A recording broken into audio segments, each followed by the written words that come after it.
সকাল বন্ধুরা।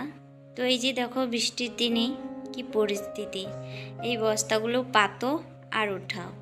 তো রৌদ্র যখন উঠে তখন বস্তাগুলো না উঠালে একদম ভালো লাগে না, আর যখন বৃষ্টি হয় তখন না পাতলে তো একদম মাটি ধুয়ে চলে যায়, যেহেতু টিনের নিচে জল পড়ে গর্ত হয়ে যায়, তাই আর কি বস্তাগুলো পেতে রাখি।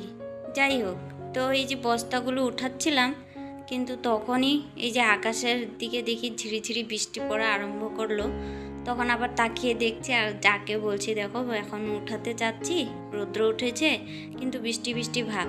তখন বললো থাক, বস্তাগুলো উঠাতে হবে না, তাই এইভাবেই রেখে দিলাম আর উঠানটা ঝাড় দিয়ে নিচ্ছি সকালবেলা। তো যাই হোক, তোমাদের সাথে ইন্ট্রোটা দিতেই ভুলে গেছি। তো hello everyone, good morning, welcome to back to my channel Mamuni's blog. আশা করি তোমরা খুব ভালো আছো এবং সুস্থ আছো। আমিও মোটামুটি ভালো আছি এবং সুস্থ আছি। তো আরেকটি নতুন ব্লগে সবাইকে জানাচ্ছি অনেক অনেক ভালোবাসা জানিয়ে আজকের ব্লগটা শুরু করলাম। আই হোপ তোমাদের অনেক ভালো লাগবে। আর আমার পরিবারে যদি নতুন সদস্য হয়ে থাকো তো অবশ্যই চ্যানেলটিকে সাবস্ক্রাইব করে আমার পাশে থেকো। আর আমার এখান থেকে অনেক অনেক ভালোবাসা তোমাদের জন্য। যাই হোক বন্ধুরা, ঘুম থেকে উঠে এই যে ঘরের দুয়ারের বস্তাগুলো উঠিয়ে নিলাম আর উঠানটা ঝাড় দিয়ে একটু ফ্রেশ হয়ে এখন চলে আসলাম রান্নাঘরে। রান্নাঘরে এই যে আশেপাশে কাজগুলো সেরে নিচ্ছি, যেহেতু আজকে বৃহস্পতিবার। আজকে বারটা হলো বৃহস্পতিবার। এই 5:30টার থেকে আমার ব্লগটা শুরু করলাম। আর হলো আজকে অমাবস্যা ছেড়েছে, তাই আর কি। আর এদিকে হলো বৃহস্পতিবার, সব কিছু পরিষ্কার করে ধোয়া পকলা করে সমস্ত কাজ অল্প সময়ের মধ্যেই করে নিচ্ছি, ঠিক তো সকাল সকাল সমস্ত কাজ আশিবাসি কাজ সেরে চান টান করে পুজোটাও দিয়ে নিব, কেননা হাতে একটু সময় নেই, কেননা সকালবেলায় যেহেতু চান করতে হবে আর এদিকে পুজোটাও দিতে হবে, তাই ঘর মোছা বাসন ধোয়া সমস্ত কাজটাই তাড়াতাড়ি করে সারতে হবে, কেননা আবার ছোট বাবুকেও সকালবেলা খাওয়াতে হবে, তাই আর কি তাড়াতাড়ি করে জলখাবারও বানাতে হবে, তাই আর কি সমস্ত কাজগুলো ঝটপট করে নিচ্ছি। কিছু কিছু তোমাদের সাথে শেয়ার করতে পারিনি। আর এদিকে ভালো করে রান্নাঘরে এসে রান্নাঘরের সমস্ত বাসনগুলো আমি বের করে নিয়েছি, আর এদিকে গ্যাসটাও ভালো করে মুছে পরিষ্কার করে নিচ্ছি, আর স্ল্যাবটাও পরিষ্কার করে নিচ্ছি। আর এইদিকে দেখো বেসিংয়ের মধ্যে যেহেতু গ্যাসের ইসেগুলো ছিল, রিংগুলো ছিল, সেটাও আমি ভালো করে ধুয়ে নিচ্ছি ঘরেই, যেহেতু এখনও কল লাগানো হয়নি, তো জল বালতি করে নিয়ে এসে কিন্তু আমি ধুয়ে নিচ্ছি ভালো করে। যাই হোক, এখন দেখো মোটামুটি আমার পরিষ্কার হয়ে গেছে, আর দেখতেই পারছো কতটা পরিষ্কার হয়েছে। তো যাই হোক, এখন এই যে রান্নাঘরের যে ডাইনিং টেবিলটা, সেটাও কিন্তু আমি ভালো করে পরিষ্কার করে নিব, কেননা কয়েকদিন ধরেই ভালো করে কিন্তু পরিষ্কার করা হচ্ছিল না, তাই ভাবলাম একটু ভালো করে স্রাব দিয়ে ভালো করে ক্লিন করে নিচ্ছি ভালোভাবে। একটু ভালো করে পরিষ্কার করলে কাচের তো, তাই দেখতে কিন্তু অনেকটা সুন্দর লাগে ভালো করে পরিষ্কার করা থাকলে। তো নর্মালি কিন্তু মুছলে সেরকম একটা গ্লেজ দেয় না, তো হালকাভাবে যদি একটু স্রাব সাথে অ্যাড করে তুমি পরিষ্কার করো কিন্তু অনেক ঝলমলে হয়ে যায়। তো যাই হোক, ওইদিকে রান্নাঘরের কাজগুলো কমপ্লিট করে এখন চলে আসলাম কলের পাড়ে। দেখতে পাচ্ছ কতগুলো বাসন, আমরা 2-3 জন, তাই কতগুলো বাসন হয়েছে। অনেকগুলো কিন্তু আগেই ধুয়ে রেখেছি, আর পরেরটা কিন্তু তোমাদের সাথে শেয়ার করছি। এদিকে আমি বাসনগুলো মেজে নিচ্ছি, এখন কিন্তু ধুচ্ছি, কিন্তু আর দেখো মোটর পাইপটা বারবার পড়ে যাচ্ছে, এত বিরক্ত লাগছিল। তো কি আর বলবো, সব কিছু বাসন মেজে এখন ঘরে নিয়ে যাব। তো বাসন মাজা হয়ে গেলে আমি আবার ঘরগুলোও মুছে নিব, যেহেতু আজকে বৃহস্পতিবার পুজোটাও দিব, তাই রুমটাও মুছে নিব। বাসন ধুতে ধুতে বাবু দেখছিলে বিরক্ত করছিল, চলে আসছে, জল পেলে আর কিছুই লাগে না। যাই হোক, আমার চান করা কমপ্লিট, আর এখন এই যে ঠাকুরের বাসনগুলো মেজে নিয়ে আসলাম, এখন যাব ফুল তুলতে। আর এদিকে জানো তো সকালবেলা উঠেছি, কিন্তু এই জানালাগুলো কিন্তু আমার খোলা হয়নি, তো ঝটপট করে তাড়াহুড়ো করে সব কিছু কাজ ছেড়ে চলে গিয়েছিলাম, জানালাগুলো খোলা হয়নি, তাই এখন জানালাগুলো খুলে দিচ্ছি, কিন্তু জানালাগুলোও যদি খোলা থাকে, যেহেতু আমাদের এই পাশটায় নদী আছে, কিন্তু দারুণ হাওয়া আসে। দেখো কয়টা বাজে, প্রায় দেখো 9টার মতো বেজে গেছে। তো যাই হোক, এই যে চান করে চলে আসলাম, এখন নিয়ে নিচ্ছি ফুল তোলার জন্য সাজিটা নিয়ে নিলাম, আর তোমাদের সাথেও একটু শেয়ার করে নিচ্ছি। তো এই যে মাথাটা আমি না সিঁদুর দিতে ভুলে গিয়েছিলাম, ক্রিম তেল দিয়ে চলে গিয়েছিলাম। পরে যখন তোমাদের সাথে সামনে আসছি তখন দেখি সিঁদুরটা দেইনি, তখন সিঁদুরটা পরে নিলাম। আর এখন এই যে দেখতে পাচ্ছ কত হাওয়া দিচ্ছে কিন্তু। তো যাই হোক, এখন চলো ফুলটা তুলে নিয়ে আসি আর পুজোটাও ঝটপট করে দিয়ে নিই। তো এই যে চলে আসলাম ফুল তুলতে। অনেকগুলো কিন্তু ফুল আজকে ফুটেছে, যেহেতু আজকে কয়দিন ধরে গাছের মধ্যে কিন্তু অনেক ফুল ফুটে থাকে, কেননা অম্বাবুচি সবাই কিন্তু পুজো দিচ্ছে না, তাই আর কি ফুল অনেক ফুটে আছে গাছগুলো। তো দেখতে কিন্তু খুব ভালো লাগছিল। এই কয়দিন কিন্তু গাছগুলোতে একদম ঝাঁপিয়ে মনে হয় ফুল ফুটছিল।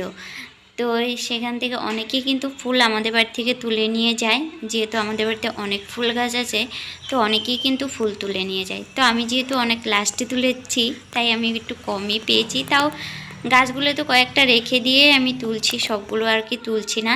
তো যাই হোক, দেখো এদিকে আমার সবগুলো ফুল কিন্তু তোলা হয়ে গেছে, অনেকগুলোই ফুল তুলে নিয়ে আসছি। যেহেতু আমার ঠাকুরে একটাই, মা লক্ষ্মীকেই দিচ্ছি আর নারায়ণকেই দিচ্ছি, কেন যেহেতু আমার ঘরটা ছোট্ট, তাই আর কি এত বড় করে আসন পাতা হচ্ছিল না, তাই আর কি অত ঠাকুরও আর কি আমার কাছে নেই। তো আমি যেহেতু যতটুক না দিলে চলে না, তাই ততটুকুই আমি একটা আসন বসিয়েছি, মা লক্ষ্মী আর নারায়ণকে আর কি সেবাটা দিচ্ছি। তো যাই হোক, এদিকে আমি যে বৃহস্পতিবার বলে জলের ঘরটাও রেডি করে নিচ্ছি। এখন পুজোটা দিয়ে আর এখন চলে আসলাম এই যে রান্নাঘরে। তো রান্নাঘর তো পরিষ্কার করে চলে গিয়েছি, তখন গ্যাসের ওই সব ওভেনগুলো ঠিক করে লাগিয়ে নিচ্ছি। আর এদিকে দেখো আমার ছেলেও এসে হেল্প করছে। আর এখন করব চা। আর ওইদিকে দেখো ডাইনিংটা যে পরিষ্কার করে এগুলো ধুয়ে রেখে গেছি, সেগুলো কিন্তু ঠিক করা হয়নি। তো এখন যেহেতু শুকিয়ে গেছে সবগুলো, আমি যেহেতু ভালো করে ডিপ ক্লিন করেছি, তাই আর কি সবগুলো এখন শুকিয়ে গেছে। তো ঠিকঠাক করে সব কিছু মানে পেতে দিলাম ডাইনিংয়ে। আর এখন দেখো চাটাও বসিয়ে দিলাম, চাটা বানিয়ে খেয়ে তারপর আবার দুপুরের রান্না আছে। এদিকে ছেলের কিন্তু খাবারটাও রেডি করে নিলাম। আর এদিকে আমি একটু খালি পেটে জল খেয়ে নিচ্ছি।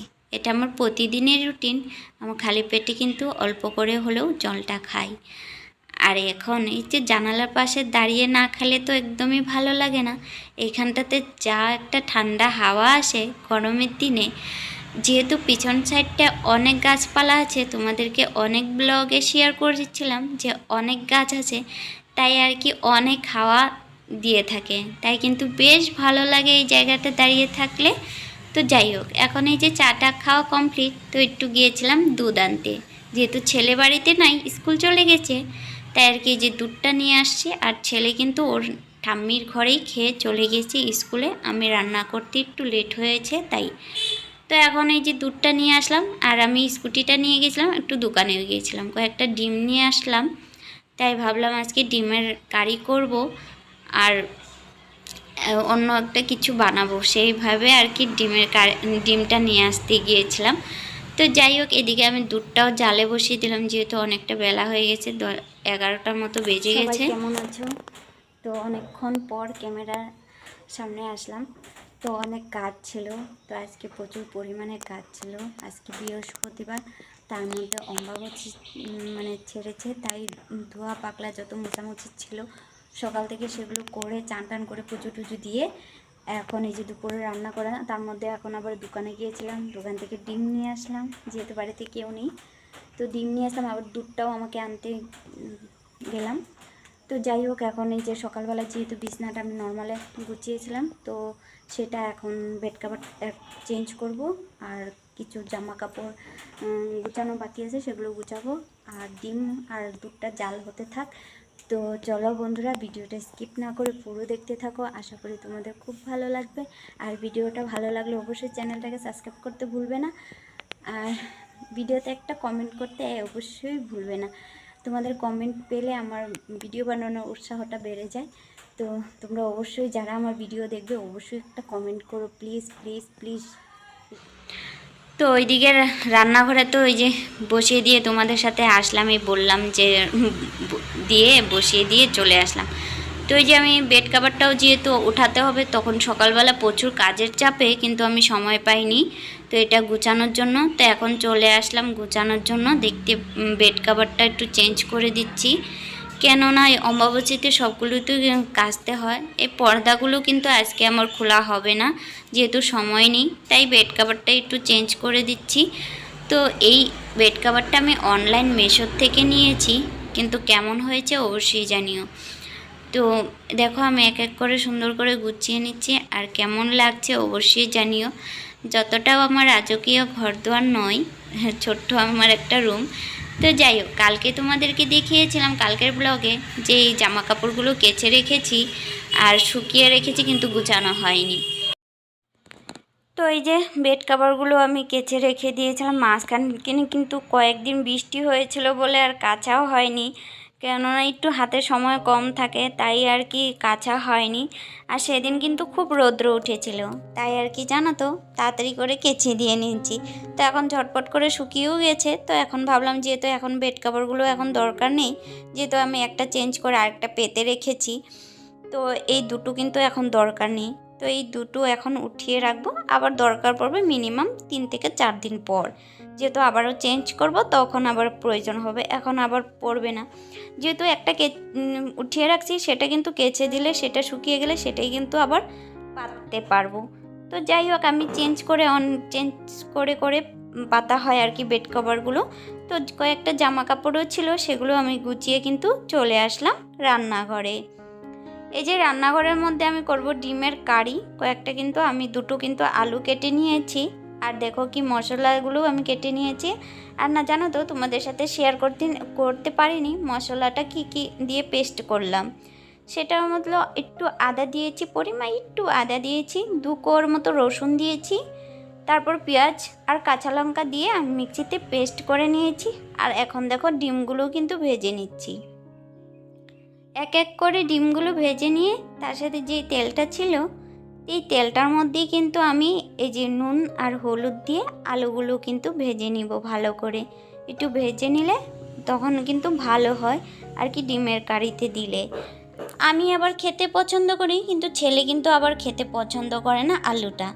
যাই হোক, এখন এই যে তেলটা যেটা ছিল, সেখানে কিন্তু আমি একটু পেঁয়াজ কুচি দিয়ে দিলাম, আর যেটা পেস্ট করে রেখেছি মশলাটা, সেটাও কিন্তু আমি এখন দিয়ে নিয়েছি। দিয়ে ভালো করে কষিয়ে দিয়ে ঝোল দিয়ে নিয়েছি। যেহেতু আমার ছেলে উঠে গিয়েছিল, ঘুম পাড়িয়ে রেখেছিলাম, তাই আর কি চলে গেলাম, আর ভিডিও ক্লিপটা নেওয়া হয়নি। এখন দেখো ডিমের কারির যে ঝোলটা অনেকটা ফুটে গেছে। তো ফুটে যাওয়ার পরে আমি যেগুলো এই যে ডিম আলু ভেজে রেখেছি, সেগুলো কিন্তু আমি এর মধ্যে ছেড়ে দিয়েছি। একটু জাল করে আমি তার সাথে কিন্তু এই ধনিয়া পাতাটা আমি অ্যাড করে দিচ্ছি।